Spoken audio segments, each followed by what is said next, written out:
Bonjour tout le monde, bienvenue à l'Apple Store des Champs-Élysées. Aujourd'hui, on passe 20 minutes avec Apple. L'Apple Store des Champs-Élysées est un immeuble haussmannien du 19e siècle dans lequel Alberto Santos Dumont, le pionnier de l'aéronautique, a mené une partie de ses recherches. C'est d'ailleurs ici, en 1903, qu'il a fait atterrir son dirigeable juste là, devant l'immeuble. Une fois à l'intérieur, on aperçoit le toit, qui est une verrière à structure pyramidale équipée de panneaux solaires. L'immeuble est aussi équipé d'un système de récupération des eaux de pluie dont profitent les arbres de la cour. Cet Apple Store fonctionne aujourd'hui avec une énergie 100% renouvelable. Et c'est ici, dans ce lieu emblématique, que j'ai passé 20 minutes avec John Ternus, vice-président de l'ingénierie matérielle chez Apple, et Lisa Jackson, vice-présidente environnement, stratégie et initiative sociale de la marque. On a parlé de la difficulté de rester une des entreprises les plus innovantes au monde, tout en s'engageant dans le défi écologique. J'ai eu des anecdotes sur les méthodes de travail de leur département pour concilier innovation et environnement, ainsi que d'autres sujets que je vous laisse découvrir. Apple has always considered ecological impact as an important issue when presenting and developing its products. Is it possible to innovate while preserving the environment in such a fast-moving industry? The short answer is it's absolutely possible and essential to innovate, to move things forward from an environmental standpoint while not taking away from what's made Apple products so great all along, which is incredible reliability and performance and the customer experience. And so every product, our engineers are really focused on using it as an opportunity to lower the carbon footprint compared to the predecessor product, but without compromising any of those other aspects. And so to do that takes a tremendous amount of innovation. Sometimes innovation on a relatively quick turn, sometimes it can take years, right? The goal of our environmental program is to never change the innovations that Apple is known for. I mean, innovation is our name, right? It's what we do. That's everything we do. But to do it in a way where there's one more constraint we put on the system, which is, hey, can we do all this wonderful innovation, but can we also innovate for the planet at the same time? And it has been a journey for us. We're still on it, but it's really inspiring to see how the engineers have taken that challenge and turned it into these new products and turned it into opportunities to do even more. So I think you have to do them at the same time. You can't do one and then come along and try to fix it. John, you currently lead a team of engineers whose job is to find innovation and make progress.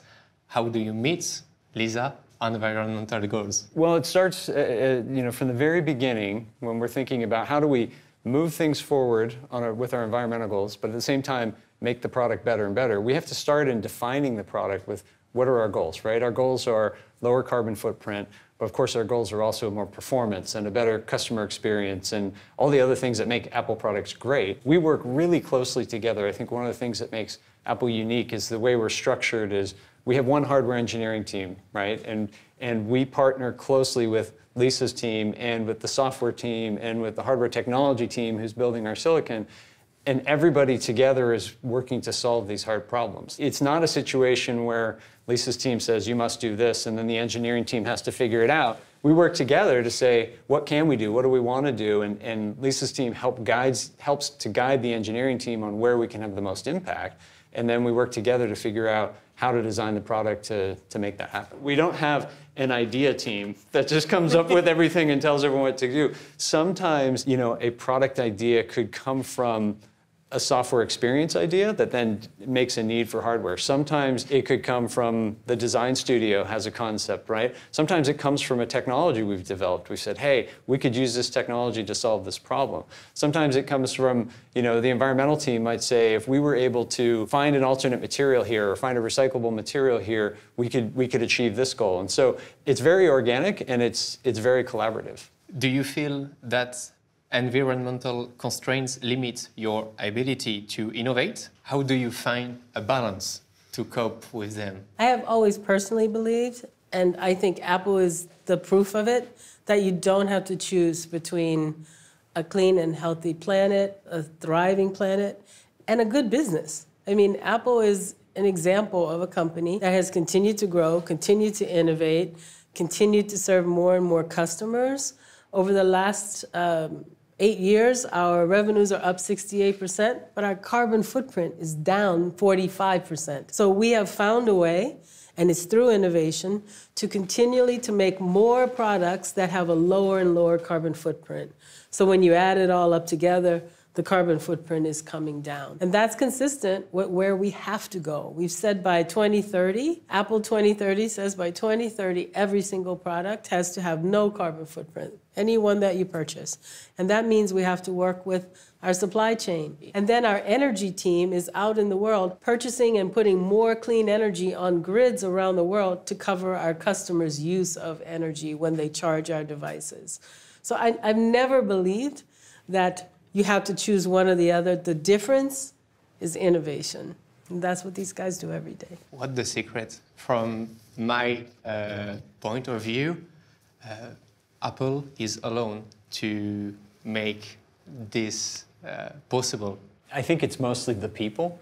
I think we are very fortunate to have just an incredibly talented team. And I think the innovation is required to, as Lisa said, not have to make compromises, to be able to do both. And so, but what we find is if you can do that really hard innovation, if you can solve some big technology problems, then everything gets better. And another example is around the durability of our products, right? One of the best things we can do, I think, for the planet, but also for our customers, is to build products that last, right? And that customers can enjoy for a really long period of time. And I think we put so much effort into that in the materials that we use, right? We have ceramic shield on the iPhone, which is the toughest cover surface on any phone that we developed to make sure that can last as long as possible. You wouldn't believe how much reliability testing we do on our products. During an iPhone launch, before we launched the iPhone, we've tested thousands of them. We've broken thousands and thousands of phones to find areas where we can optimize and make them better so that when we ship the phone, we're delivering something that our customers can count on, right? We always say, that the best kind of product is the one that lasts, and the best kind of repair is the repair that you never actually have to do. Do you have an example of how Lisa's work has had an impact on product development? There's many examples, I think. Maybe a good one is our push on recycled materials. And I think one of the things that Lisa's team does so well is they'll identify areas where we can really make a big impact. And one of the areas that we looked at early on was with aluminum. We obviously use a lot of aluminum in our products. And so we set out a goal to use recycled aluminum in the MacBook Air, 100% recycled aluminum in the enclosure. That required a lot of work because what happens, we would typically bring in virgin aluminum, and we have a very tight specification that meets our standards for surface finish, kind of the cosmetic quality, the strength of the material, the thermal conductivity of the material. And what happens when you want to bring in recycled material, you bring in trace contaminants that actually impact those properties. So it's not as easy as just throwing some aluminum you found on the street into the process. And what we found and what we've developed over time is we have the ability with an incredible material science team within the company to actually design custom alloys. And so we designed a new alloy of aluminum that was more tolerant of those contaminants that come in through the recycle process, and ultimately allowed us to build MacBook Airs out of recycled aluminum that are just as beautiful, that are just as strong, that perform exactly the way we want. Lisa, it is hard to find a place in a company driven by innovation when your personal mission is environmental. Is it hard? I don't think it's hard because of how we approach the work. I'll tell you a great story to give you a different example. One of my favorite engineers on John's team is a woman, Kate, and I was just arriving to Apple 10 years ago or so, and she came into my office, she put a meeting on my calendar, and she walked in and she said, "Hey, I think Apple should start to buy forests around the world to protect the forests, and then we won't have to worry about decimating the forests if we're making our packages, because we use paper material to make it." And I remember sitting there thinking, this is a different place than any place I've ever worked, because her problem was a big one, but her solution was as big as the problem. It wasn't the right solution because we're not really a forest purchasing company, but we took her idea. This is an example how ideas come from everywhere. And then my team, we have some forest experts on our team, we eventually worked with nonprofits and groups around the world to purchase forests and preserve them. And that has become the backbone of how we can make a claim that all of our paper and our packaging is either recycled or from renewable sources. On top of that, a few years later, we decided, hey, we really want to invest in forests because they also draw carbon from the air. We have a fund called the Restore Fund, and that fund invests in working forests. So it's okay to cut a tree down if you plant a new one because that new tree actually absorbs more carbon per weight than the old tree did. So Kate's really interesting, great, crazy idea turned into one of the things that we do. So what were the main challenges you had to face when you joined Apple? Lisa, I have your first example. John, if you have your first example when you joined Apple. When I joined Apple. The main challenge you well, had to face. I think for me it was this, it was a long time ago, it was 22 years ago. And it was both a challenge and like an exciting realization about the attention to detail, like how much work we put into the tiniest things. I remember this funny moment. I was in visiting a supplier, and it was pretty late in the evening, and I was building our cinema displays, and it had these screws on the back that had a carefully machined finish. So you have grooves on the screw from the machining process.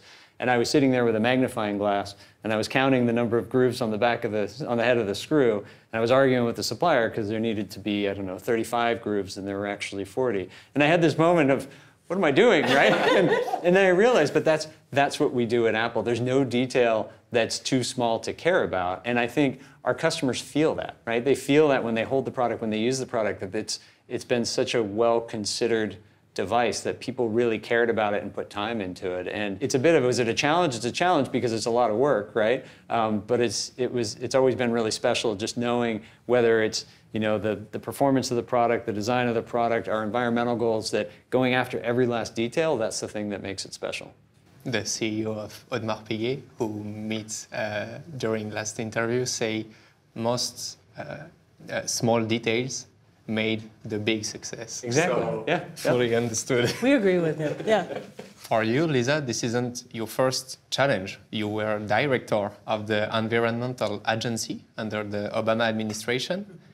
Is the business world more or less demanding than politics? Different demands on different days. Politics and the political world is a full contact sport, I think, is a nice way to put it. And I really have an appreciation that you need both. If you go back to climate change and sustainability, both have to be in the game to keep it going and also have to be giving everything they can, and hopefully in the same direction. So we rely very much on governments to help us put more clean energy on grids around the world. That makes our job easier. If we're trying to help a supplier or customers have access to clean energy, it's much easier if we're working with the government and the utilities than having to work on our own. And by the same token, I think government needs companies who will step up and say, I can do it. So for both, do you feel pressure from customers to develop sustainable products and solutions?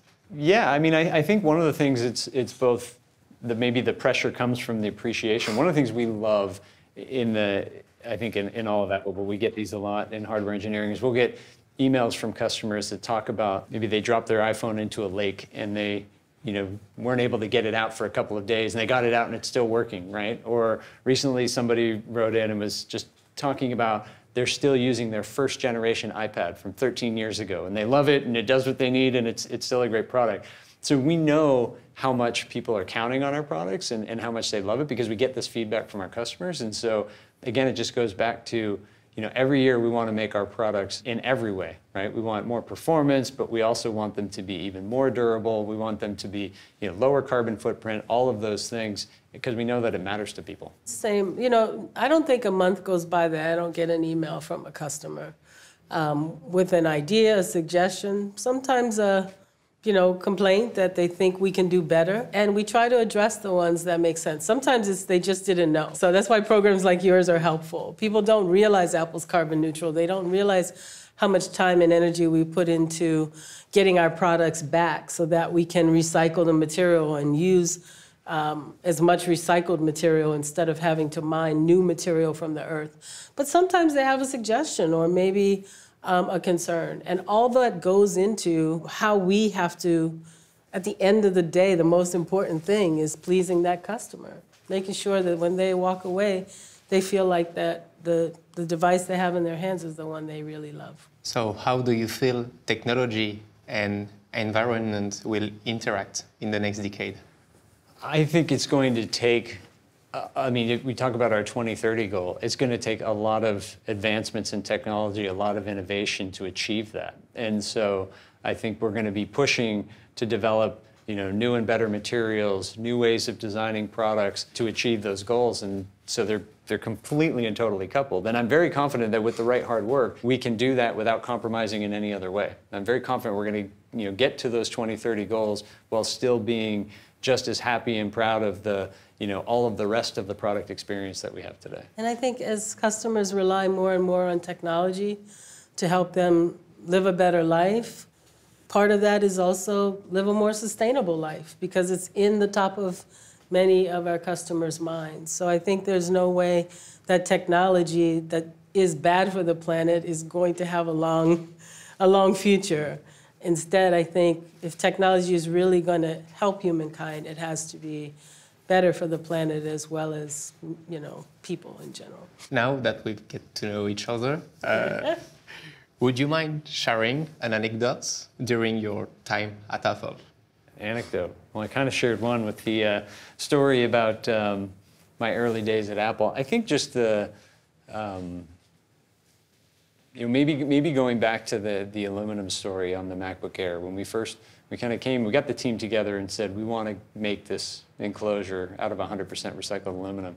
And we truly felt in that moment that we didn't know how to do it, and we weren't sure if we were going to be able to do the same finish. Today we anodize our aluminum, which is a wonderful, very durable finish, but doesn't hide anything, right? And so we were afraid that if we, just used recycled material, we'd have a lot of cosmetic defects. The product wouldn't be as beautiful, it wouldn't be as strong. Being there with the materials team and they just kind of said, no, we got this, right? And they went back and they did the work and developed that alloy. And it's just a reminder, that was a really good reminder that we don't have to compromise. We have so many talented people. Sometimes it takes time, right? Sometimes it can take years to develop the technologies we need, but we've got the people to do it. And so I always have to remind myself of that. Like, we have moments like that all the time where at first we look at something and we say, no idea how to do this, and then maybe it's a year later, maybe it's 3 years later, and we're shipping it, and it's always a good feeling. And mine's is a little like that as well. It's I don't think John has ever heard me say this, so it might be a surprise. But I actually have a secret formula at Apple that I use, which is you walk into a room at Apple with engineers and you tell the women and men that something is impossible. It would be really great if we could get to carbon neutral by 2030, but I'm sure it's not possible. And then you go, leave the room, go get some coffee, call your friends on the phone, and come back in half an hour, and they're sitting where you left them trying to solve the puzzle. Because that's actually the thing everyone comes to Apple to do, to invent something that doesn't exist, to change the future, to make a dent. And so it's a very inspiring place to work because part of being there is a belief that together as a team, we can find those almost impossible solutions. Did I ever tell you that story? No, I like it though. I like it. Now I'm going to be on the lookout for that. Impossible. Thanks a lot. I think your career must inspire many of my subscribers. If you could only give them one tip on how to turn their ideas into projects, what would it be? I think, when I look at it, if you look at the success that we've had at Apple, and I think everybody should always keep in mind, is focus on the customer and the customer experience, right? Sometimes we can get caught up in a particular technology or particular idea, and really where you want to start is what is the need? What can I solve, right? And then as you go and as you start to build that product, or maybe after you ship the first version of that product, listen to your customers, right? Listen to the feedback and internalize it and try to figure out where do you go from there? How do you make it better? I mean, ultimately, when we're making products, we're making them for ourselves because we love them, but we're also making them for everyone else. And so, you know, the best feedback is the feedback that comes from the customers. And I think I will take process idea. I think the best ideas come from teams. I think that if you have a good idea, one you think is phenomenal, it has to be one that can take your worst critic and you can pitch it to them and they don't, you know, come up with 1,000 reasons why it's bad. And so one of the things I've seen at Apple are diverse teams, men and women, diverse in terms of gender as well as race, come up with the best ideas. And you have to trust the team and respect their opinion enough that even when they take your idea and say, oh, no, it's probably for the best. And so I've seen that time and time again. So develop, and if you have a great idea, it's all about the team you put together. And hopefully some of the people in that room will tell you if it's a bad idea. Because you don't need a team that just says, sure, you know, go ahead. Your team is the first customers? Your team are the first customers, and your customers always at the center of your ideas. Thank you so much. Oh, thank you. Thank you for your time. This was Thank fun. you. This is really fun. Because the people who are crazy enough to think they can change the world Pleasure meeting you. are the ones who do.